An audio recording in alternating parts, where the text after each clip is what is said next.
Hoca aka, sizga shu dard Alloh eslatgan bo'lsa, hech qachon tuzalmaydi. Battar bo'ladi. Assalomu alaykum Ibrohim aka. Alaykum assalom. Assalomu alaykum. Alaykum assalom. Jonim, pulni olib keldingizmi? Hoji aka, o'zi 2 oylik qarzim qoldi. Uyda ozgina muammo bo'lib, eplana olmay qoldim. Shunga 1 oy vaqt beringchi deb kelganim. Yo'q, uka. Tuta olmayman. Ancha cho'zib yubordik. Bizning pulimiz pul topadi. Hoji aka, hech joydan topolmadim. Iltimos sizdan deb kelyapman. Hech kimga qilmagan yaxshilik senga qilaman. $800 qarzing bormidi? Bunovi $800 so'g'ot. Senga $1200 o'tyapti. 2 oyda qilib berasan. Mayli aka, boshqa choram yo'q, roziman. $800 qarzingga olib bo'lyapti. Xo'p aka, mayli. Hoja aka, sizdaqa ilmim yo'q-ku, lekin shu odam sizdan to'shtin hozir norozi bo'lib ketdi. Nimaga norozi bo'ladi? Nabrot men bunga yaxshilik qildim. Nasiya savdo qilib, uni ishini hal qilib berdim. Nabrot bu odamga dushmanlik qilib qo'ymadingizmi? $800 ham $400 dirham.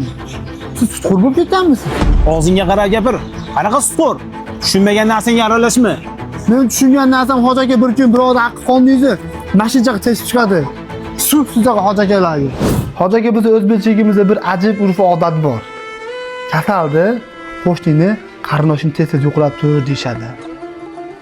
O'zi siz bu narsaga arzimaysiz. Urf-odat hurmat keldi. Yemoqda ham qusmog'i bor. Yaxshi bo'lib keting.